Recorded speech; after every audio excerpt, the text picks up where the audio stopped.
et bienvenue dans la chaîne de Mathématiques Sciences. Aujourd'hui, je prends et expliquer une nouvelle vidéo.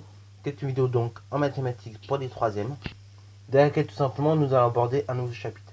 Alors oui, je sais, vous allez me dire, on change de chapitre, tu voulais pas faire les fonctions linéaires, affines. Bon, ne vous inquiétez pas. Je vous ferai ce chapitre-là que j'attends depuis très longtemps, moi-même de tourner. Mais en fait, bon, faut que je change un petit peu de chapitre pour un petit peu varier les plaisirs, quoi. Et puis là, on va démarrer un chapitre qui bon, est dans la continuité de ce que nous avons vu précédemment avec les agrandissements et les réductions. Et là, nous allons parler du triangle égaux. Ok, triangle égaux, et ben nous allons voir un petit peu qu'est-ce que c'est, tout simplement dans cette vidéo. Alors, ça fait partie d'un grand chapitre qu'on appelle les triangles semblables. Et donc, comprendre un petit peu comment fonctionnent les triangles égaux, tout ça, c'est vrai que c'est pas plus mal. Ok, parce qu'en plus, bon, c'est un chapitre que vous rencontrez souvent au brevet. Alors, en général, dans la vie de tous les jours, ce chapitre peut vous servir même à faire des bricolages, des choses comme ça, déjà d'une. Et surtout, dans un deuxième temps, aussi, ce chapitre, il peut vous servir non seulement dans la vie de tous les jours, mais il aura pu également vous servir pour le brevet. Ok. Après, sinon, c'est pas un chapitre qu'on revoit spécialement en seconde, puisque bon, en général, c'est des choses bon, qui sont assez basiques. Alors, du coup, deux triangles égaux, qu'est-ce que c'est?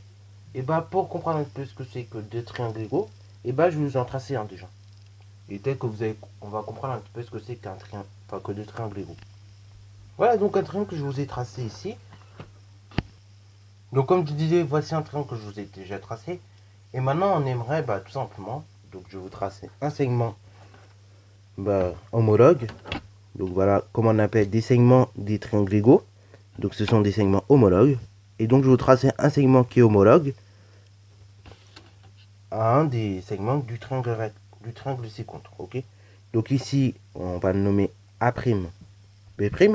Et donc je mets tout simplement que vous tracez un triangle qui ressemble à celui-là. Ok.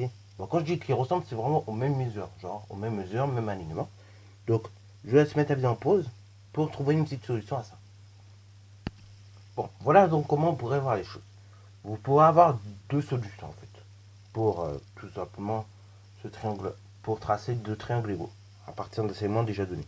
Soit vous tracez un triangle comme ça vers le haut. Voilà. Ou soit vous tracez un triangle qui tend plutôt vers le bas. Ok. Voilà, mais globalement, vous avez deux solutions pour tracer deux triangles égaux à partir tout simplement d'un segment. Après, si on vous aurait demandé de faire des triangles égaux de vous-même, deux triangles qui sont égaux de vous-même, en fait, vous aurez pu avoir pas mal de solutions. Soit les retourner, soit qu'ils aient la même forme, mais juste qu'ils soient retournés, soit les mettre à côté. Enfin bref, vous aurez eu pas mal de solutions. Ok. Donc je vais essayer un petit peu cette solution comme ça, telle qu'elle est, parce qu'elle va être intéressante par la suite. Donc, deux triangles égaux, voilà ce que c'est. Donc je vais vous les redessiner un petit peu plus proprement. Je vais laisser ça, mais pour plus tard. Bon, voilà ce que c'est donc deux triangles semblables. Ce sont tout simplement deux triangles qui peuvent se superposer ensemble, ok. Donc là, je parle de triangles semblables, mais on va être plus précis quand même ici, des triangles égaux, ok. Donc deux triangles égaux, ce sont deux triangles qui peuvent se superposer ensemble et qu'on appelle aussi des triangles semblables parce qu'ils se ressemblent en fait. Ils ont la même forme et les mêmes dimensions, ok. Donc ce sont des triangles qui peuvent se superposer ensemble. Si par hasard vous avez envie de faire deux triangles qui ont les mêmes dimensions, que vous les découpez puis ensuite que vous les collez, et ben voilà, vous pourrez très bien obtenir un assemblage, ok. Assemblage de deux triangles égaux, deux triangles semblables quoi. Et deux triangles semblables, et plus précisément donc des triangles égaux, vont avoir une petite particularité, c'est que les côtés respectifs seront égaux. Ok. D'où le terme triangle égaux. Parce que les côtés respectifs sont égaux. Donc par exemple, si je prends le côté AC, le côté respectif c'est A'C'. Donc ils seront égaux. Si je prends le côté BC, son côté respectif, ce sera B'C'. Ok. Donc ils seront également égaux. Et enfin, si je prends le dernier côté, donc AB, son côté respectif, c'est A'B', et il sera également de la même mesure. Ok. Donc ça, c'est la première des choses qu'il faut bien retenir. C'est que si vous avez deux triangles qui sont égaux, obligatoirement, les côtés qui sont respectifs le seront également. Ok. Deux triangles égaux également, donc, on peut faire pas mal de transformations qui vont faire que deux triangles sont égaux. En fait, c'est des choses que vous avez peut-être dû constater, par exemple, quand on fait des translations, des symétries, des rotations, et puis quand on fait, voilà, ce genre de transformation.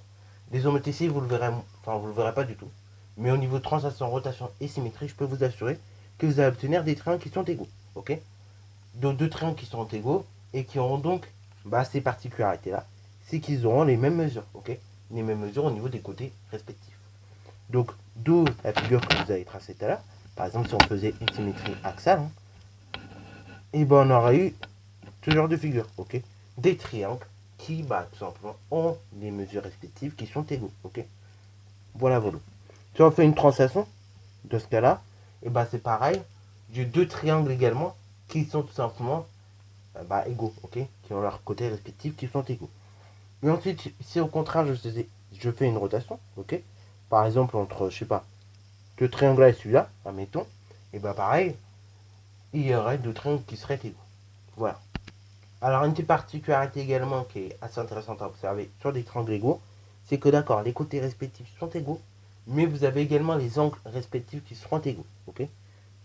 C'est-à-dire, genre, par exemple, si je prends l'angle de sommet B' par exemple, sur le côté, sur ce triangle-là, et l'angle de sommet B, sur l'angle respectif, lui sera égal. Si je prends, par exemple, également l'angle de sommet A, l'angle de sommet A', qui est l'angle qui lui est respectif, sera égal également. Et ensuite, donc si je prends l'angle de sommet C, l'angle qui lui est respectif, c'est l'angle C', et il lui sera égal. Voilà. Et ça va faire naître d'autres propriétés assez intéressantes sur les triangles égaux, que je vais vous illustrer par d'autres illustrations que celle-là, parce que sinon ça va faire trop d'illustrations et je pense ça va faire trop d'un coup, et je pense que vous n'allez pas bien comprendre si je vous fais autant de choses. Donc, voilà. Troisième chose également qui va être assez intéressante, c'est qu'au niveau des triangles semblables, et plus précisément donc des triangles égaux, vous allez avoir donc ce genre de propriétés qui vont naître. Si vous avez un angle qui est compris entre deux côtés respectifs égaux, et que c'est le cas sur deux triangles, et en fait, les deux triangles seront égaux. Ok? Voilà, voilà. Donc ça, tout simplement, c'est la première propriété. C'est-à-dire, donc, si vous avez un angle compris entre deux côtés égaux, donc deux côtés respectifs égaux, et dans ce cas-là, les deux triangles seront superposables. Ou plus précisément égaux. Deuxième chose également au niveau des triangles égaux, c'est qu'au contraire, si vous avez deux angles égaux, compris, un côté respectif égal, donc compris sur deux angles égaux, et donc c'est le cas sur les deux triangles, et dans ce cas, ces deux triangles seront également superposables. Ok? Donc ça, c'est une chose très très intéressante à voir aussi, c'est que non seulement on a des angles égaux, on a des côtés respectifs égaux, mais si on a un angle égal compris entre deux côtés respectifs égaux, les deux triangles seront semblables, et si on a un côté égal compris sur deux angles égaux respectifs, les deux triangles seront égaux, ils seront superposables en fait.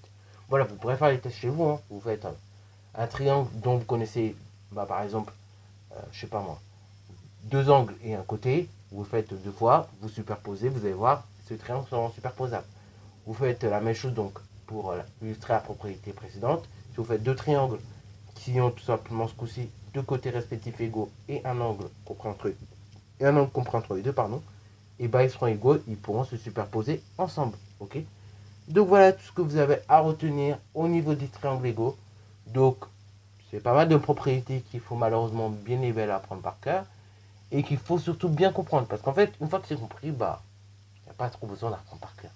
Mais il faut bien comprendre au début comment ça marche pour pouvoir, bien évidemment, toutes les comprendre et toutes les avoir apprises en fait. Ok? Parce qu'en soi, en mathématiques, on n'apprend jamais une propriété. Enfin, si on apprend, mais je veux dire, on n'apprend pas comme on pourrait apprendre en histoire géo. On apprend d'abord pour comprendre. Enfin, genre, d'abord on comprend et après on apprend. C'est pas comme en histoire géo, on peut éventuellement apprendre d'un coup sans comprendre vraiment la leçon, tu vois. C'est pas la même chose. Voilà, sur ce, donc, c'est la fin de cette petite vidéo. J'espère qu'elle vous aura plu. N'hésitez surtout pas à la liker, commenter et bonne reste à toi en mathématiques et en sciences.